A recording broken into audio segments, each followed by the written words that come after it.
Thank you, Mark. I hope all of you could see my slide screen. Can you see the slides? Yes. Okay. Yes.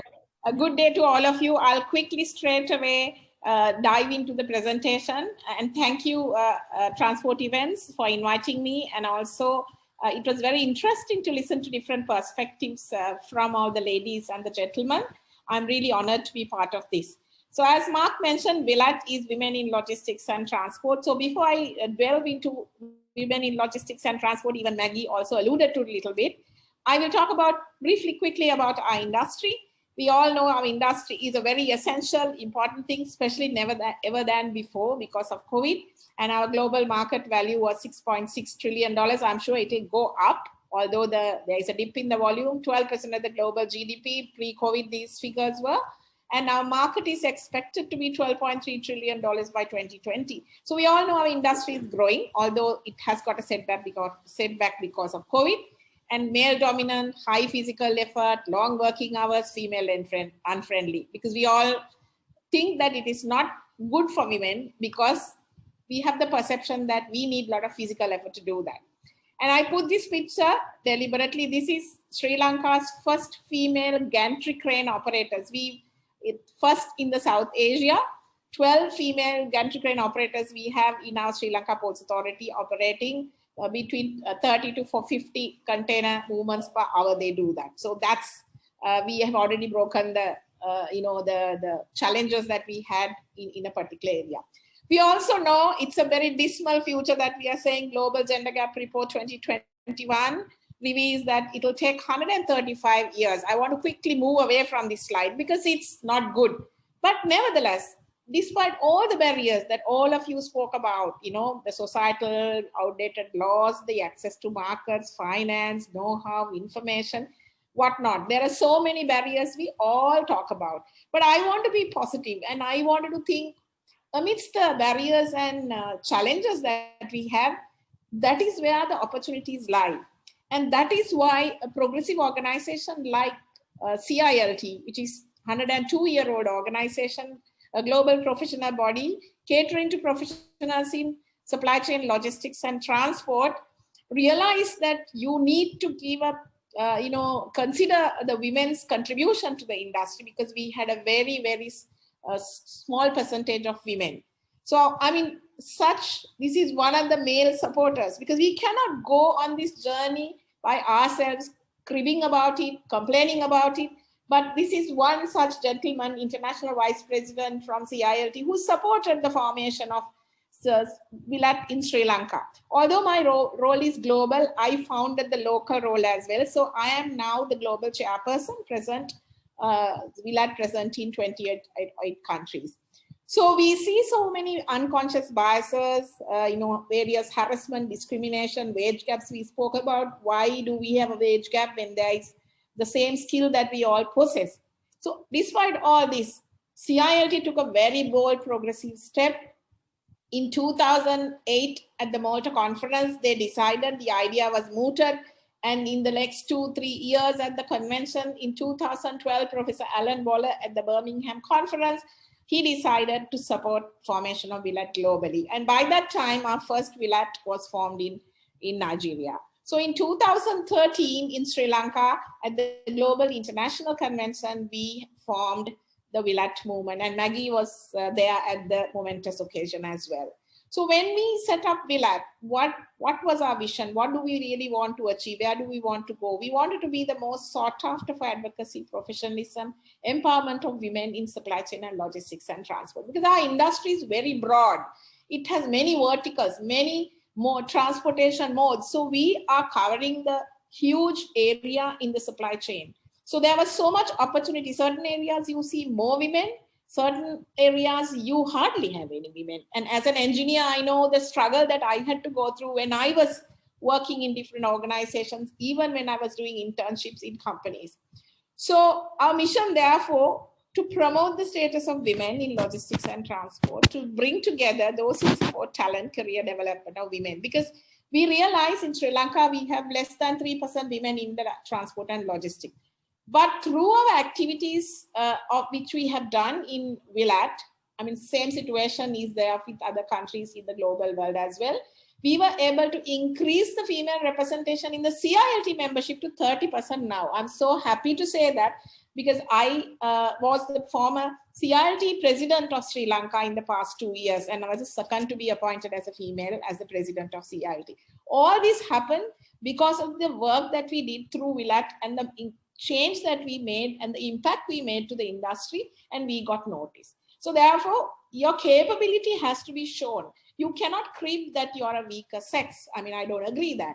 But it is important for us to understand how do we show our capabilities to get noticed and contribute. And anything is possible if you put your mind to it. So we decided to understand this challenge that we have in the industry to do that. And as I mentioned to you, this was our momentous occasion in 2013 when the global movement was launched. We at that time had 14 countries. Over the last 8 years, we have now grown to be a big family with 28 countries, 3,260 odd members. And the newest member that we inducted to family was Korea. And this month, in July, we will be having 4 countries joining. Next month, another 4, and many more to be joining our family. So it's going to be ever evolving, and I'm sure you would have noticed Seychelles. And then very soon, I'm hoping that Reunion Island also will join the family. So this is our IOI presence. Nazima Sila Bokos is our global vice chairperson for Indian Ocean Islands. For each region, we have a global vice chair, and we are present in Mauritius. We launched Madagascar in last November, and we will be launching Seychelles on the 20th of July. And now we are inviting all those who are present. I'm sure the 2 Emmanuelas there would be really interested to join us.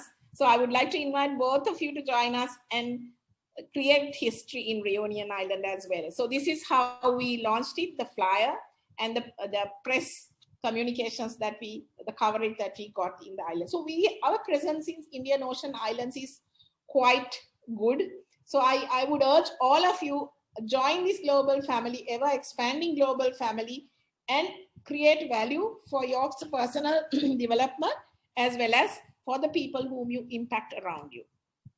So globally, WILAT is working on these 4 global strategic thrusts. We want to develop leadership skills in our women. We want to empower them. We want to mentor them so that they can go up the career ladder and break the so-called elusive glass ceiling. We want women to get into entrepreneurship.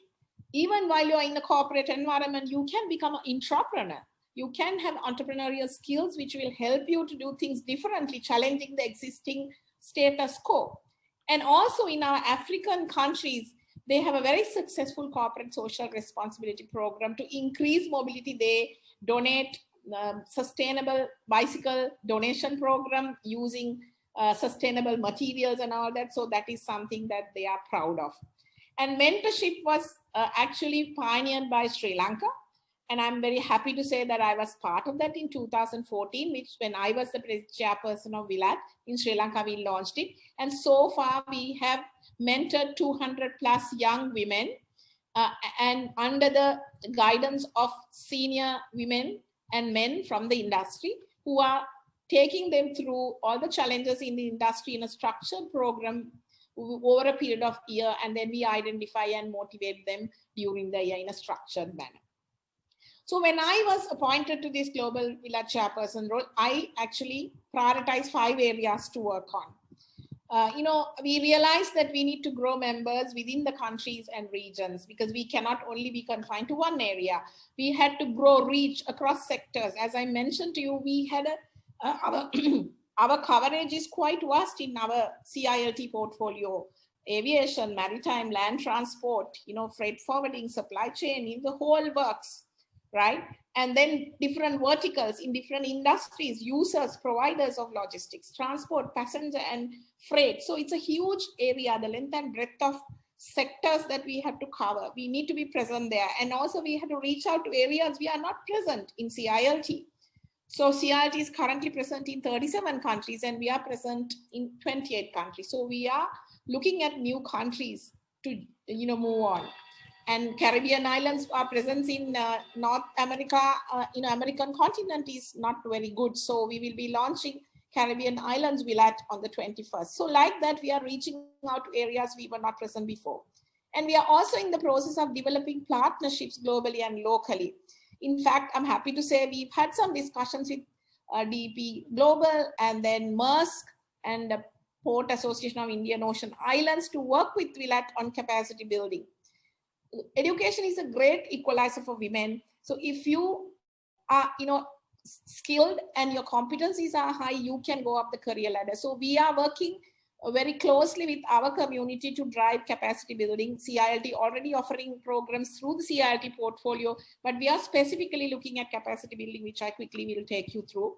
And finally, sustainable living. We have a climate emergency. We cannot ignore that. Therefore, we have to really walk the talk. Our small actions can make a big difference. Therefore, promoting sustainable living as a way of life is one of the priorities that I have undertaken. So we are tracking that. So one of the key areas I will speak about now in the next 2-3 minutes, we launched our capacity building center last Friday, because capacity building is a very, very important area. CILT being a professional organization, we have CILT education programs, but this is specifically to look at the issues that women face, the skill gaps, the competencies that we need to bridge so that they can be competent leaders.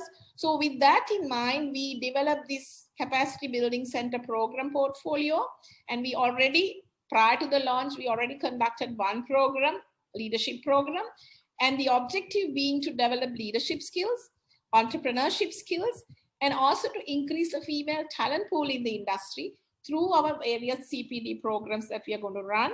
And through that, we will be able to have a continuous talent pool, and we will have the succession planning. And whenever corporates ask for talent, and we have that amongst us. So we are in the process of doing this database with resources and also participants. And by doing all that, we will be able to empower our membership to make an impact to the industry. So this is going to supplement the CILT education program. This is the flyer that we used, and we had a very interesting capacity building talk by Professor Alan Waller, who was really supporting us to form WILAT. And this is going to supplement the CILT education program. And we have, this is our map across the globe where our education providers are located in different parts of the world. So this is going to complement, and entirely this will be done virtually, and we've already done 2 programs.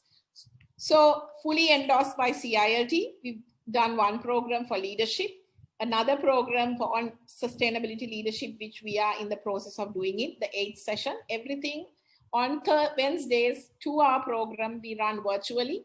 And the next program that we are going to run is coaching and mentoring, business coaching.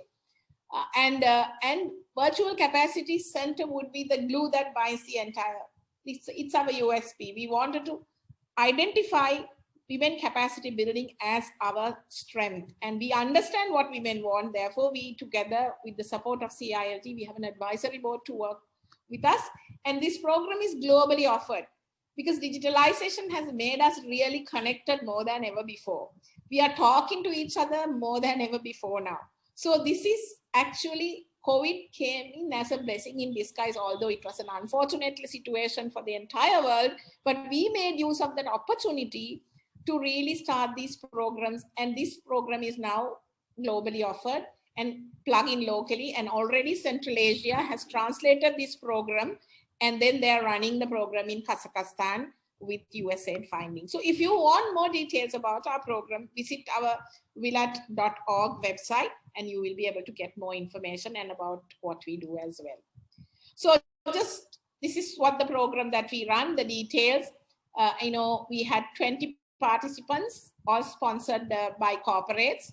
And this is what the participants said they really valued. And we have online discussion forums. They can talk to our resource personnel, international panel of resource personnel, and very experienced from different parts of the world. And then this is a very, very good opportunity. And in fact, there are men who are also attending the program as well. And you will get CILT International CPD certificates.